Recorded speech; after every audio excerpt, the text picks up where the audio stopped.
I'm Ryan Ostrom. I'm the Chief Marketing Officer for the best fast food brand in America, Jack in the Box. If you don't know who we are, they do not have that here in France, which is shame on them. One day. One day. Why not? A long time from now. We just opened our first store in Mexico. So a little bit about us, if you don't know who Jack in the Box is, we are the brand that is the underdog within QSR. We have about 2,200 locations. We're mainly west of the Mississippi, but we're opening in the likes of Chicago and Florida and moving up to the East Coast. Should be in Atlanta. We did just announce Atlanta, I think, too. Yes, so we do have Atlanta coming.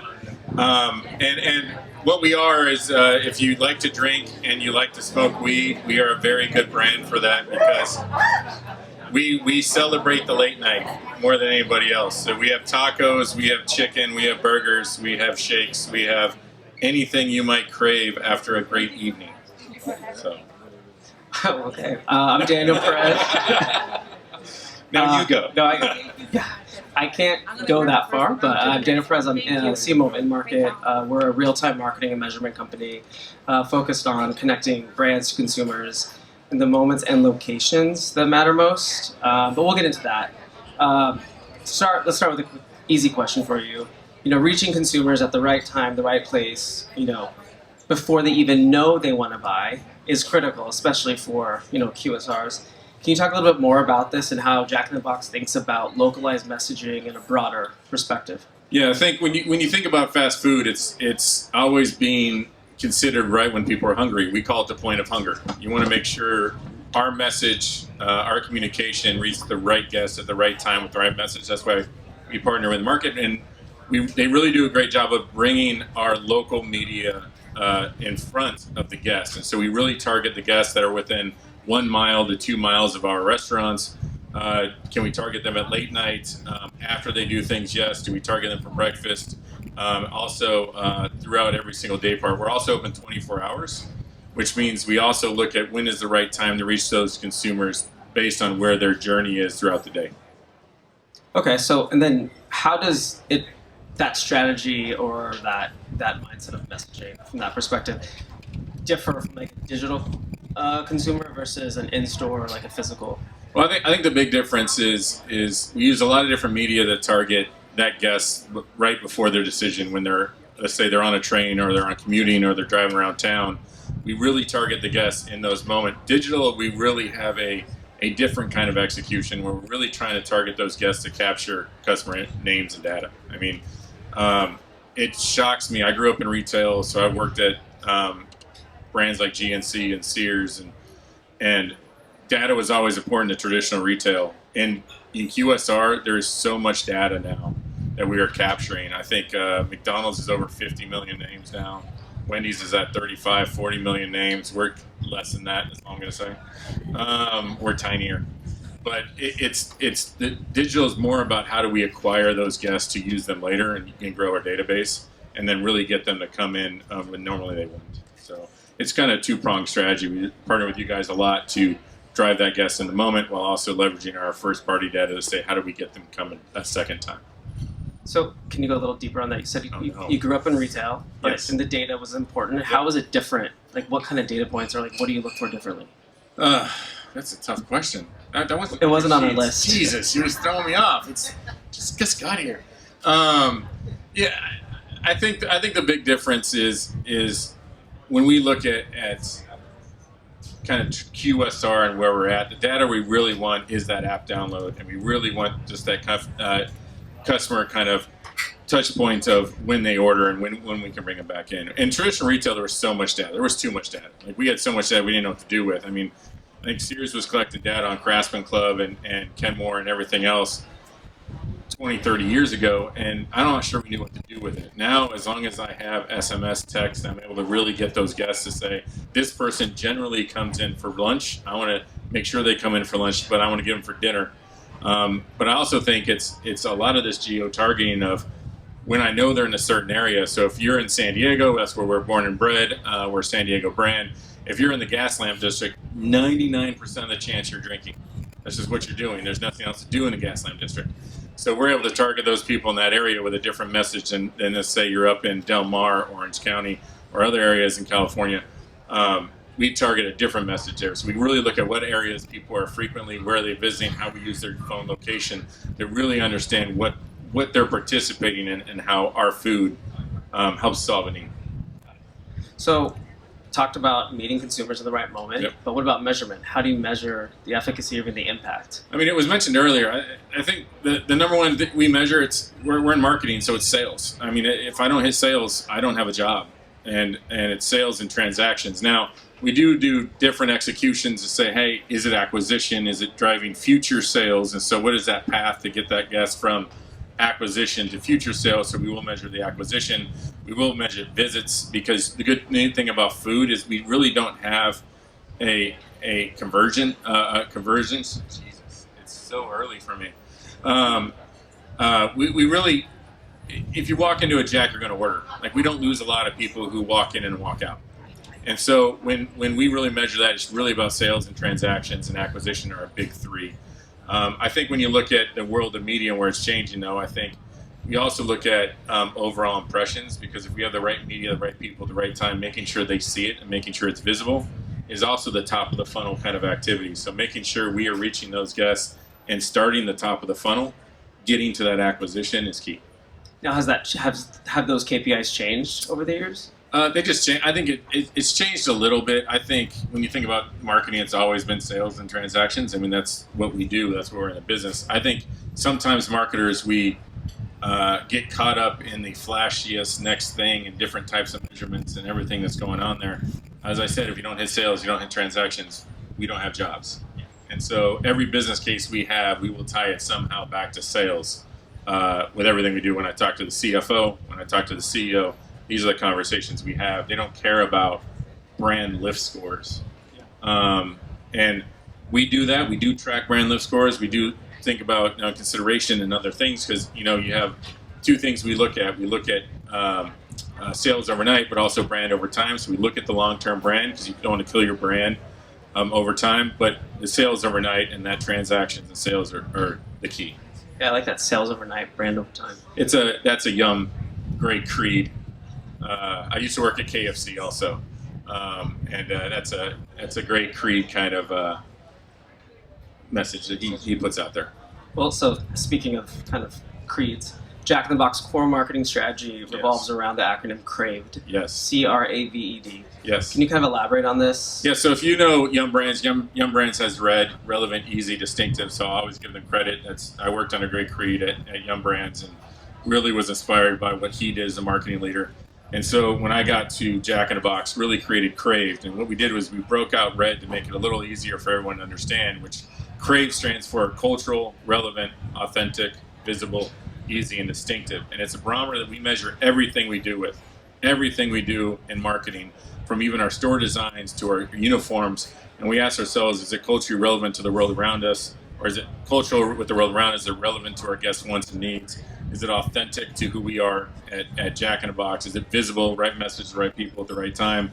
Easy to understand, easy to get, and then distinctively Jack. And we measure that, and we try to hit all of those letters with every single thing we do. And when we do, it really tends to work. With the ones that don't really work, some of the campaigns we execute, we usually miss a few of those things. And I think the biggest thing that we really need to do with everything is be authentic. If we're not authentic to who we are, it won't resonate to any generation of our guests. So what are some examples of how you put that into like a campaign or even product? Yeah, so when we think about Crave, we did a great campaign, and I'm jumping a question here, but we did a great campaign with Snoop Dogg.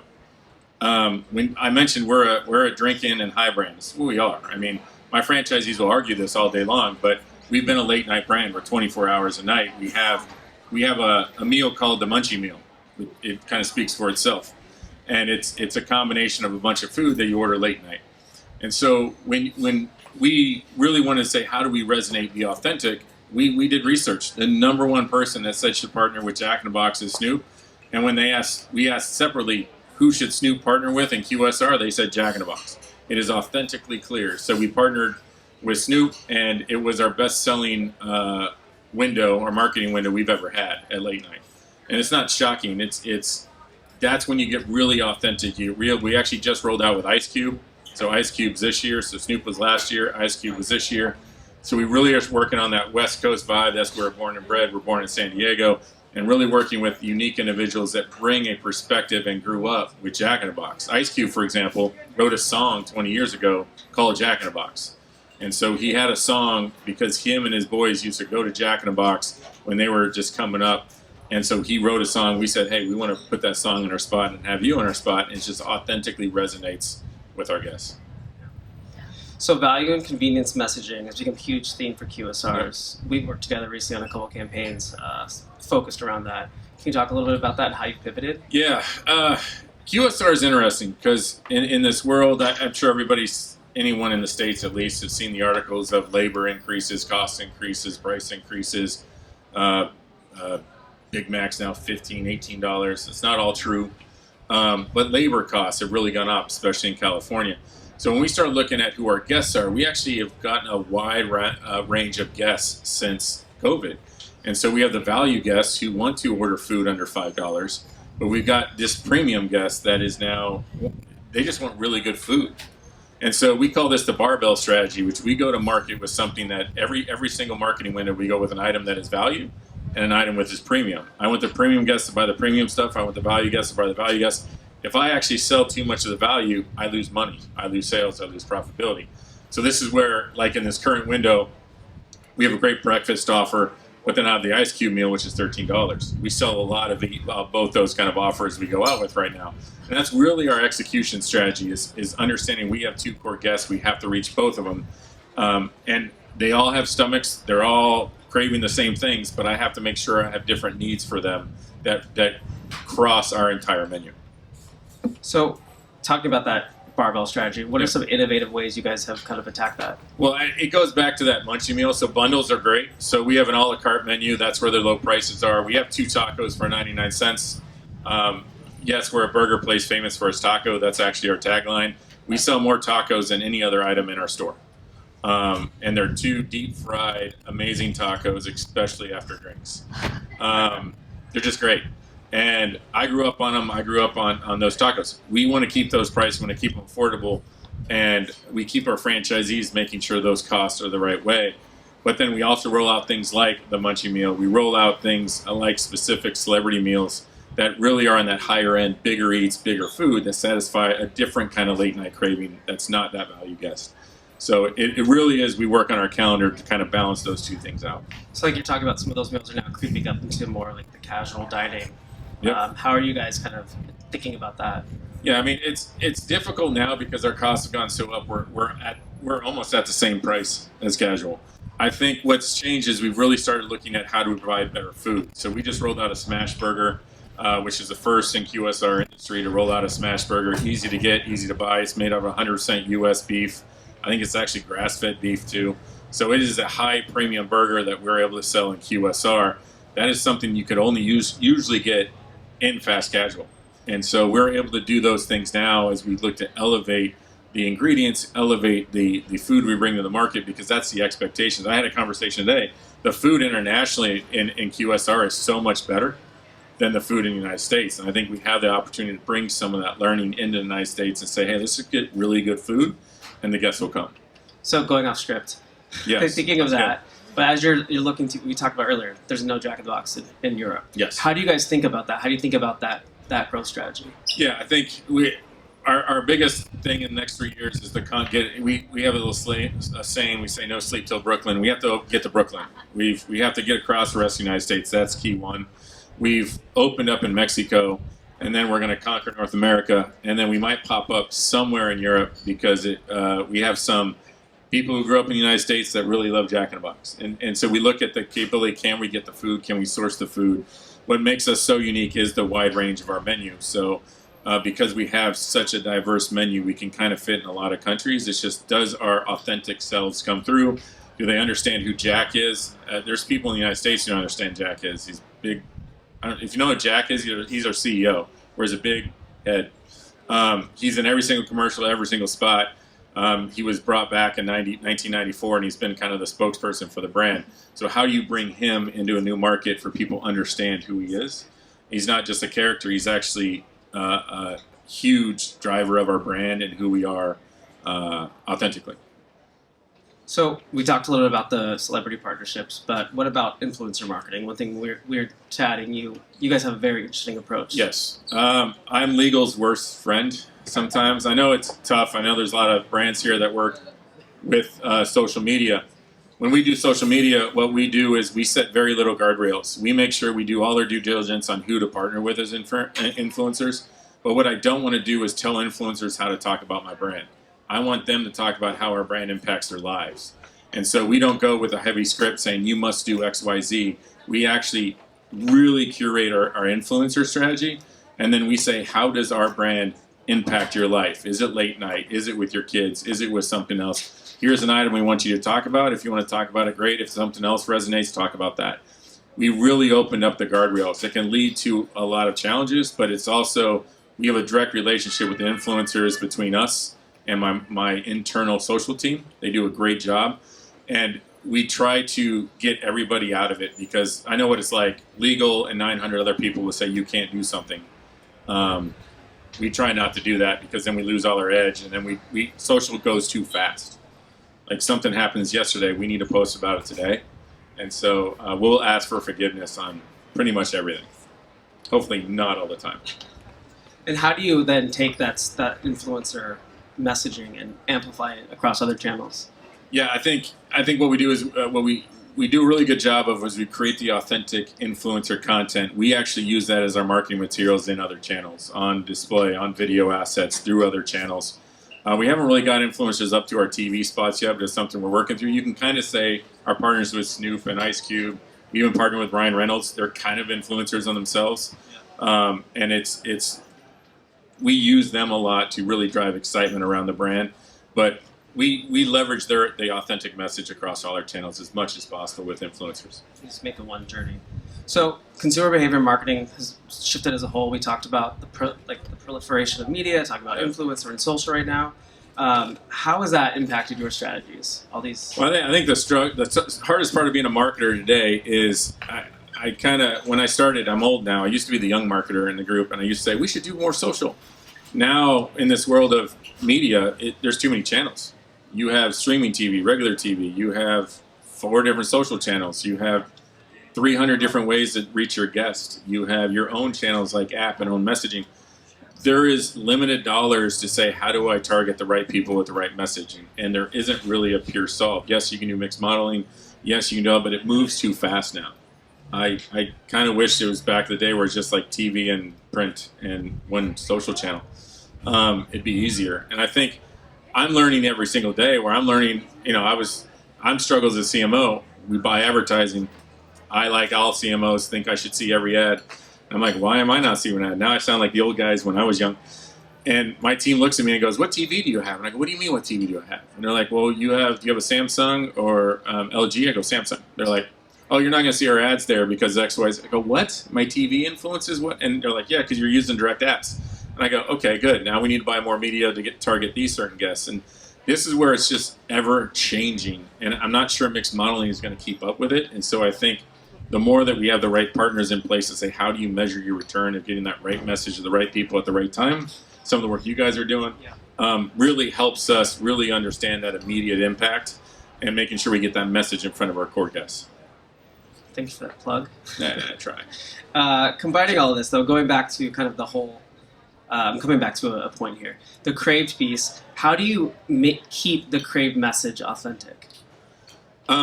The good news about our crave message is it flows through the entire organization of my team. So it's not just an acronym we create that we use and we just use in presentations. The entry-level people to the people who make decisions on the ads, because what you realize as CMO, you don't make any more decisions. You actually just herd cats more. And my team has to make the decisions and make the smart decisions at the end of the day on the crave strategy. And that's what they really do. And that's how we keep it alive. And we challenge ourselves to always be, we just don't want to be distinctive. There's many brands, are just distinctive, but they're not relevant. You want to be relevant. You want to be authentic. You want to hit all these things. And it's a challenge. But by having a core strategy that we implemented and been running for the last 3 years, the whole organization knows it. It's actually transfixed how we design our stores, the uniforms we put our our team members in, and we put that all together to hopefully have a better message for the guest. So speaking of authentic, and we talked about meeting consumers, where they are, but also about meeting them who they are. Yep. Gaming is huge for you guys. Yes. You guys have an interesting kind of. Yeah. So when I joined Jack, we sponsored a gaming team out of Austin. They won all the Call of Duty, but for me it wasn't authentic. We just slapped a badge on them, and it was a lot of money. And so what we did instead is, how do we be authentic? How do we make it distinctive? How do we make it culturally relevant? So we actually made Jack. We made an AI Jack and a virtual Jack that actually games. He's a gamer. AI. So he literally is on Twitch. He has his own channel. He talks crap. He gives people free food. And he will just be like any other pro gamer out there. And we switch him out every year. And why this is really relevant for us is because the other thing about gaming is games get old. They launch, they play, and they get old. And this allows us now to be part of every single new game that comes out. So if there's a new Call of Duty, a new Madden, any Elden Ring, any of the new games or games that are in the past have been popular, we can play those games, be relevant.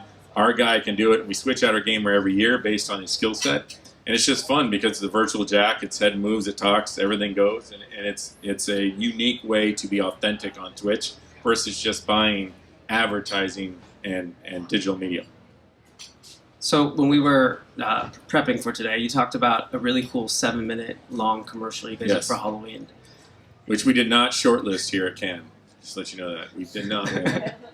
But yeah, so what we did is we do things differently too. This goes back to being authentic, being distinctive. And so during the writer's strike in LA, we happened to be shooting our Halloween spots. And with the writer's strike and the producer's strike, they needed money. And so we approached the best producers and the best writers in the industry and said, hey, I know you guys can't do movies, but you can do shorts. And they could do shorts. So we got them at cost. So we had the writers and producers from Saw and American Horror Story, and they shot us a 7-minute long Jack in a Box commercial short that basically is just a horror film for Angry Monster Tacos, and it was amazing.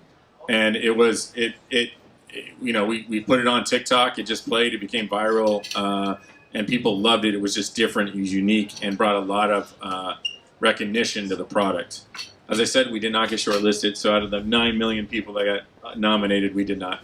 But it was really good work and unique work, and that's just where the Crave strategy comes to life. It was just something that kind of came up in the moment because of the writer's strike. We could never afford any of these people if we did it any other time. Like, I'm shooting for Halloween like in the next month. I can't afford to do what I did last year.